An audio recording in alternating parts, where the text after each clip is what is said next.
Hello, Cancer, Sun, Moon, and Rising. Welcome to your weekly predictions, your weekly forecast. This is from the 4th of May till the 10th of May. We're gonna dive in because today is already Saturday the 2nd. I'm super behind. I was supposed to record those videos throughout the week, but I couldn't. And I still have 7 videos to record today to put them online as soon as possible so you can have your forecast for next week. We're gonna dive in, but before, I'm Raissa. I'm an astrologer using Western tropical zodiac sign and the whole house sign system. So I put your sign, Cancer, at 0 degrees in the ascendant line. Therefore, I recommend that you watch your rising sign first, then your sun and your moon, because your rising sign is the one that will make more sense according to the houses. Okay, when I tell you about the themes. So we have some energies that will be going on through the whole week. And I'm going to explain to you guys, and I'll tell you which date will be stronger, but those are ongoing energies, okay? Like Jupiter will be squaring Mars the whole week. Venus is semi-sextile the Sun. That's not a big thing. It's a subtle one. Same with Mercury, semi-sextile Neptune. And we have Mercury squaring Pluto. So Mercury squaring Pluto and Jupiter squaring Mars, I think, are the ones that we have to be mindful and work through. And we'll see in your chart how it will apply to you and how things will be going through this week. Okay, let's talk about Monday the 4th. Your chart is already here. I'm changing a little bit. Instead of using Zoom, I'm using tap record, so my screen goes straight to the record system, and I'm sharing like that. Don't know if it's better, if it's worse. It's just me trying to figure out the best way to give you the predictions and to show you a little bit how the sky looks like. And you can see me too. And there is a lot of light because the sun is shining here. Ooh. So we start the week with the Moon in Sagittarius on your 6th house, opposing Venus. I'm recording this from Dubai, by the way, so we are UTC +4. So wherever you are in the world, make your calculations. Hours before, hours behind, especially when I talk about the moon. Forget the other planets because they move slower, but the moon moves every 2 hours. So the energy in the moon changes signs every 2 to 3 days. So when I say the energy will be stronger in the morning or in the afternoon, bear in mind where you are in the world. Again, we are UTC +4 here. So the moon in Sagittarius is opposing Venus. This is at 12, perfect at noon in Dubai, but it's an energy that starts in the morning and goes throughout the afternoon. It will vanish at night. And there is an emotional pull and push here when it comes to service to yourself and service to others. It's wanting some connection, but you want connection, you want to flirt, you want all of that. This is in your subconscious mind, it's behind the scenes. And the moon in your 6th house, it's also craving freedom. In your routine, in the daily things that you do, I would say the way I see it, Cancer, is more that you wake up on Monday and you really feel like, you want yourself, set yourself free. You're more adventurous, more exploring what's going on emotionally in your routines, in your daily tasks, like your work, your health, your duties, your job, and also your nutrition here. It's also the 6th house. But then Venus on your 12th house is in your subconscious, it's inside your mind, it's something that you're craving for love, you're craving for communication, you're craving for so there is this pull and push energy. All right, it's not the end of the world, it's just a little energy. Then we have Jupiter squaring Mars. Remember, I said this is a ongoing energy. It's going to be the whole week. Jupiter is in your first house, and is exalted in your sign. Mars is in his dignity as well, so he's happy because he's at home on your 10th house, and there is a square. There is tension between the self and your career. The drive to do something, like you want to, you are pushed to go in some direction, to achieve something, to be recognized, or something in your vocation, your career. It could be with authority and public, in your public life as well. Yes, Mars is here pushing you to do that. But the square with Jupiter, and that's ongoing. Jupiter is expansion. Yeah, Jupiter is happy. Jupiter on the first house sometimes. Be mindful when it comes to your physical body that it might expand as well. Yeah, you might put on a little weight, you might feel a little inflated, or water retention, especially. So physically, drink lots of water while Jupiter is, well, she'll be here for a while. But that's in general for cancers, Cancerians. And so this square could mean impulsive actions, and with some emotional expansion, and that creates some exaggeration. Yeah, you might feel overconfident, or you might overreact, or you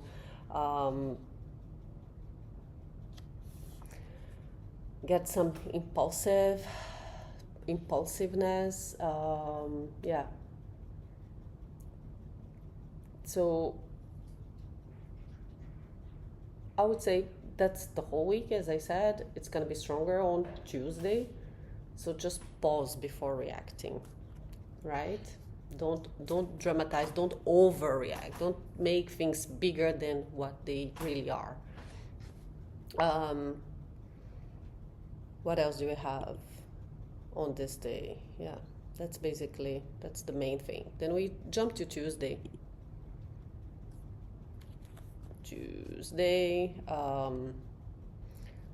We have Venus in Gemini, semi-sextile in the Sun. Again, ongoing energy. As I said, this is the whole week, all right? And it will be stronger. I believe it's on the 11th, yeah, on the following Monday. Okay, but it's going on. You see 14 degrees, 13 degrees. They're just two neighbors trying to talk to each other. It's very subtle. It's not a strong energy like a square or a sextile, but it's simply two planets trying to work together and try to understand each other. So the Sun's trying to help Venus here on your 12th house, yeah, highlighting, making Venus shine in a way. I want to see something, because Venus does rule your 11th house.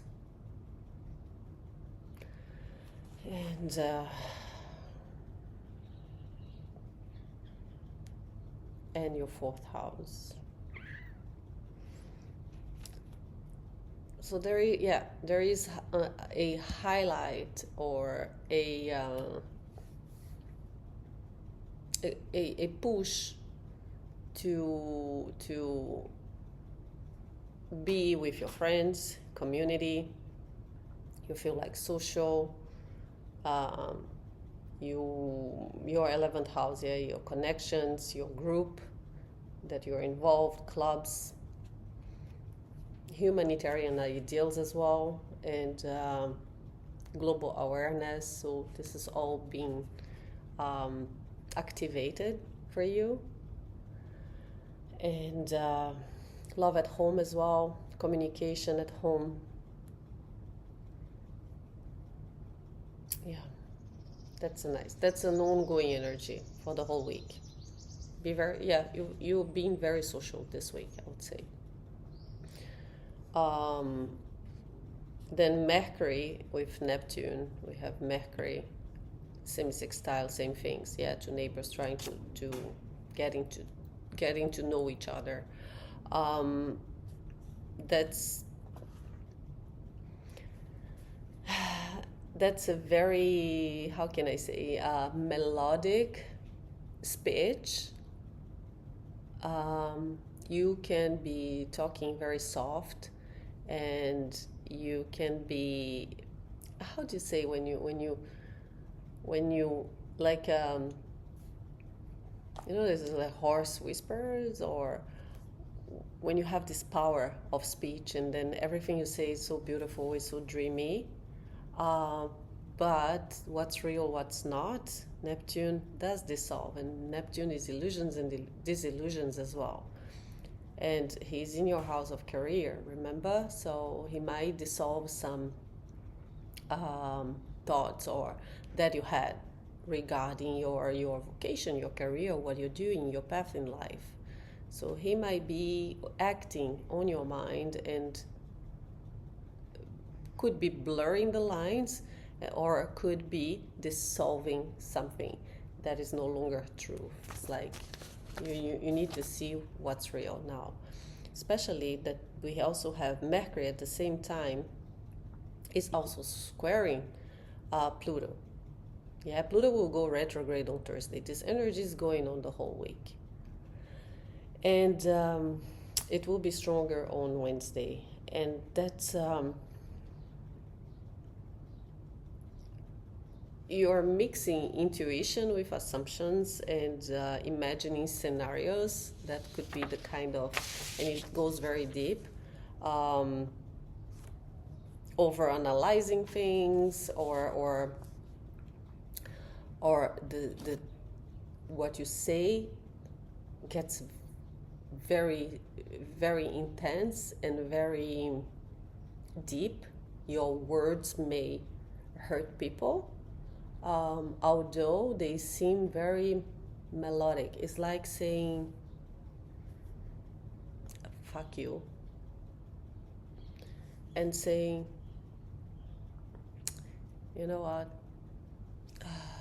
I love you, but I want you to go to hell. Like, there is a weight. You can say things flourishing and in a nice and in a very stable way, but very intense, very deep. You might really go into the rabbit hole. Understand? Like, in your mind, in your words, in your speech, in the way you think as well, might be over like in two extremes. Yeah, Pluto is very deep. Yeah, it's intense, it's intensity, it's transformation. And yeah, there is some psychological depth in whatever is going on in your mind. Over analyzing, looking for hidden meanings. Yeah. And for other signs, I was saying, I think for Gemini, that there was some truth that would come into surface. That could mean that as well. For you, if it's the case, I would say it's either in a marriage that's no longer, you're not married anymore, or from a divorce. Or it could be something with one of your friends from your friendships. Yeah, Pluto might bring into light something that you didn't know, some truth that might come into light, especially with the sun here on your 11th house. So yes, those are the themes. All right. The sun rules your second house. I wouldn't be surprised if whatever comes into light is related to money, or to possessions, or to values. Let's move on to the 6th, Wednesday. We have the moon entering Capricorn, and the moon in Capricorn is more rational. Yeah, it's very responsible and disciplined. It's like your feelings are more contained. They're not You know, Cancer, you're ruled by the moon. You're all about feelings. But with the moon in your opposing sign, you feel more contained. It's like stable or calm in a way. And the moon will be first in the morning, early in the morning, or at night here in the bike. It's like around 3 a.m. in the morning. It's squaring Jupiter, squaring Neptune, sorry, squaring Neptune. Then it's gonna trine Mercury, and then it's gonna square Saturn. So we see 3, 6, and 9 degrees. At noon, the moon is at 6 degrees, so it's like doing a little cycle. There is a little story behind. And we also still have Venus same sextile in the Sun. This is building all week, as I said. So in the morning, with the moon squaring Neptune, you might wake up feeling super heavy, sad, with low energy, low clarity. There is emotional confusion. This is for me, for you, for everyone, because the moon will be squaring Neptune no matter in which house it is. So if you wake up on Wednesday feeling disconnected, you know, like a little groggy, like I don't want to, I'm not ready to get up. We're together on this one. It's okay. You might doubt your decisions as well. You might romanticize something from your past. You feel a bit lost. Lost. But then at midday, the moon is trining Mercury, and then the thoughts become a little bit more structured. You can express what you feel. That will be great for journaling, for writing down your dreams. You organize your thoughts, your grounding mentally. And then in the afternoon, again, the moon will square Saturn, so that's when responsibilities are calling. Yeah, it's feel a bit heavy again when it comes to your emotional boundaries, I would say. Or that can express as well as feeling a bit lonely,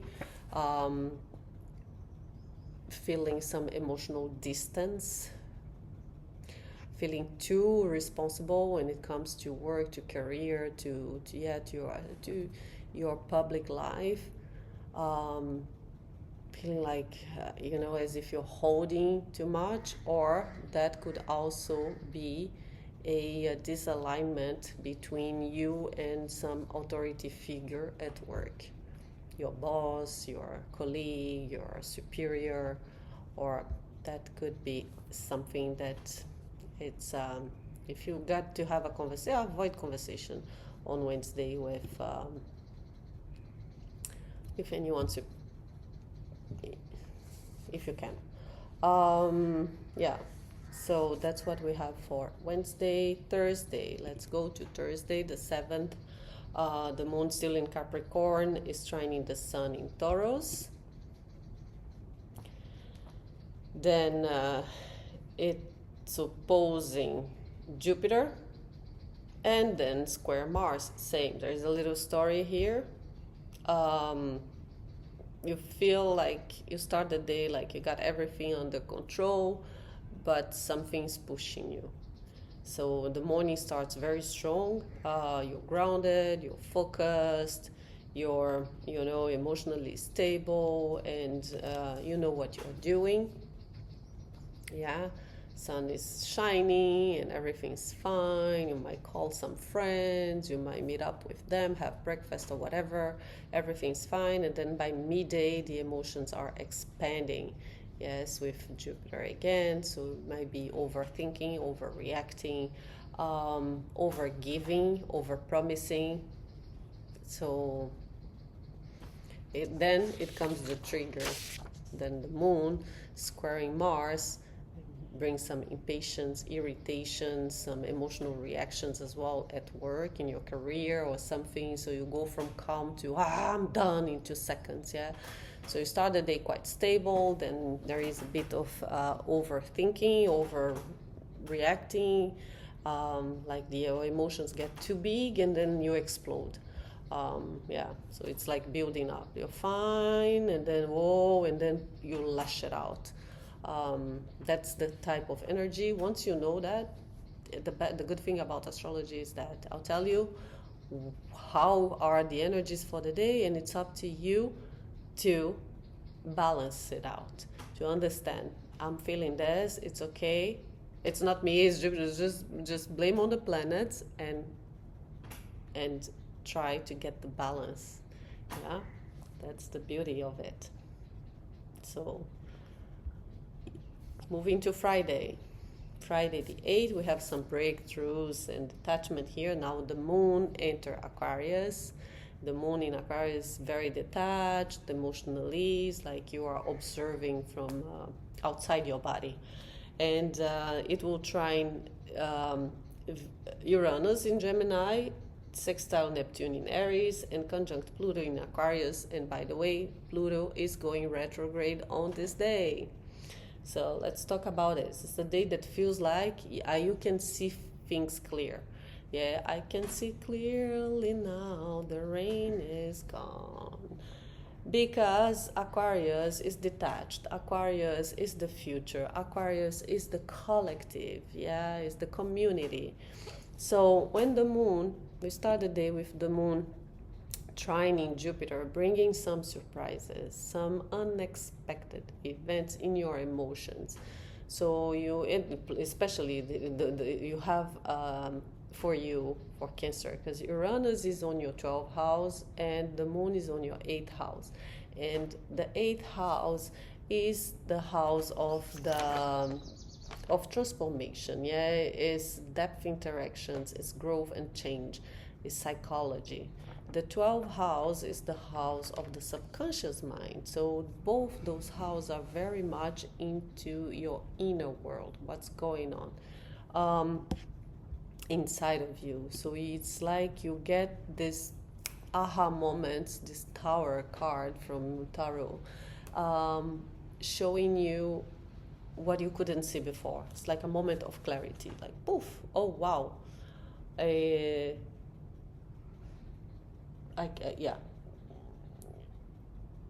Yeah, realization, sudden realization, shift in perspective, and then Neptune, the moon with Neptune,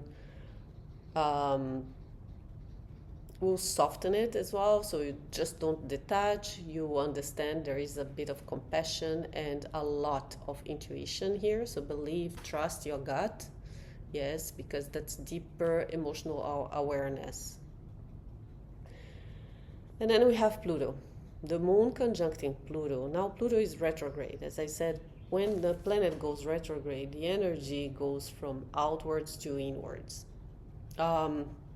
He's on your 8th house, yeah, so he's bringing a lot of depth and transformation. And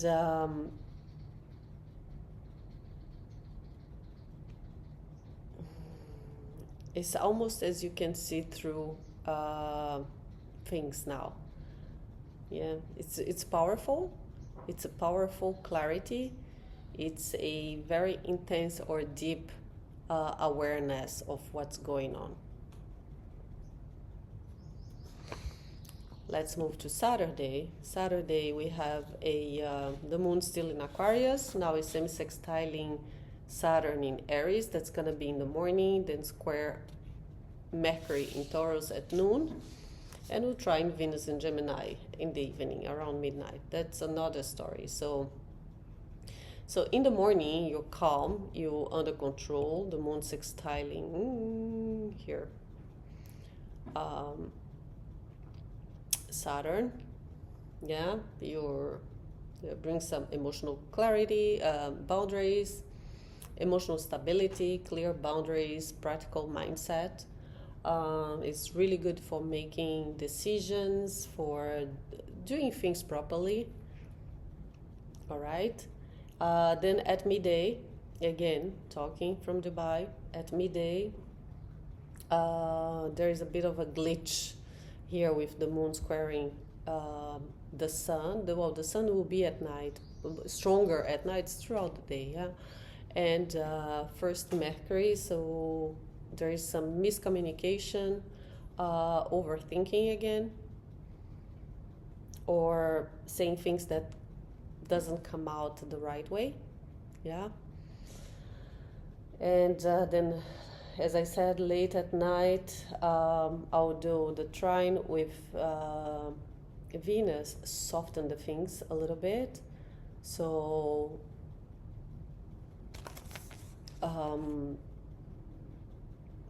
this trine is very good for romance, for communicating to your loved ones, for arts, for creating something.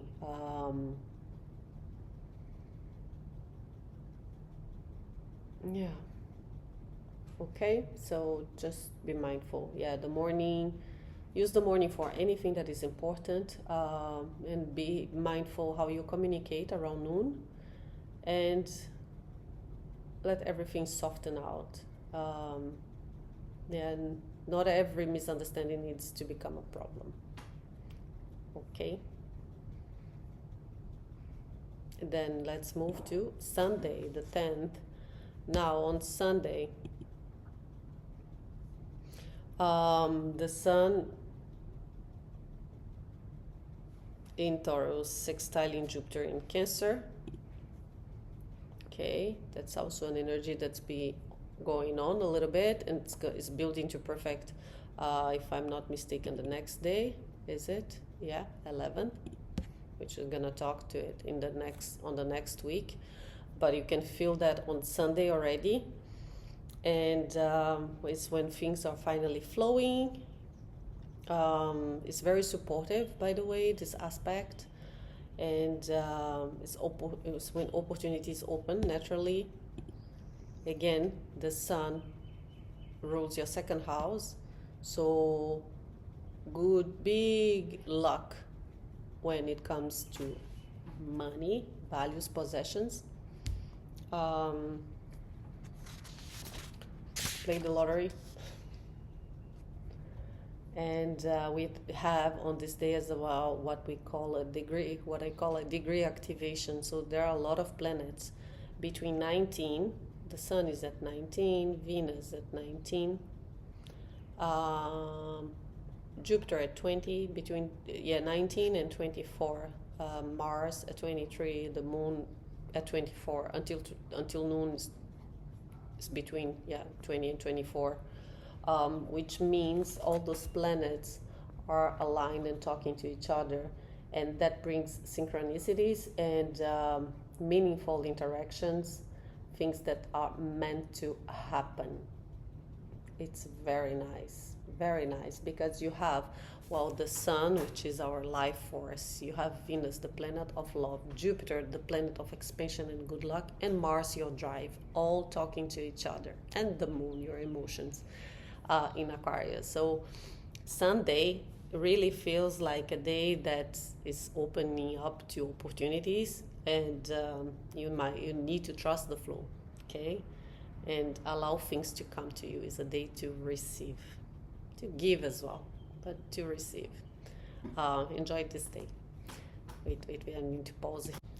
So before we finish, I'm gonna pull one tarot card, as I always do, to check what you need to focus on this week. What is the energy for the week for my lovely Cancerians?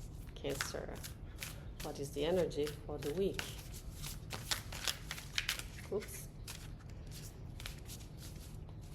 One more. The Two of Wands. Two of Wands is when you're planning something. Is that stage of wondering what's next. Wands are fire signs. Mars is in Aries. We have Neptune in Aries. I would say more Neptunian, this card, because it's the dream of what I'm gonna do, what is next. And you have Aries on, it could be Aries, Sagittarius, or Leo, but you have Aries on your 10th house. You have Neptune on your 10th house. And for me, this card pretty much says, like, when it comes to your career, to your 10th house, what do I want? Where am I going? What is next? You see, she has the globe, she has a travel plan, and she's looking out of the window, wondering. It's not the phase. The Three of Wands is when you're almost ready to take action. The Two of Wands is still that dream. Feel like excited about something good that is coming to you. I like this for you. I really do. And what is the message from the angels? What is that you need to know for this week? Number 7, soul purpose. Life path, divine guidance, success, alignment, mission, fulfillment. Your angels are pleased with your life choices and are letting you know that you are on the right path. Keep up the good work as you are successfully fulfilling your soul purpose and life mission. How can I continue to align my daily actions with my soul purpose and life mission? Today or this week, acknowledge the process you've made and take a moment to reaffirm your commitment to your soul's true calling. Say no more, Raissa. Well, I hope you liked this reading. If you did, please don't forget to press the like button. Doesn't cost anything, but it really helps me to understand if I'm going the right path or my life purpose as well. I really hope you do, and please share, subscribe, and I'll see you next week. Thanks for watching. Thank you. Bye for now.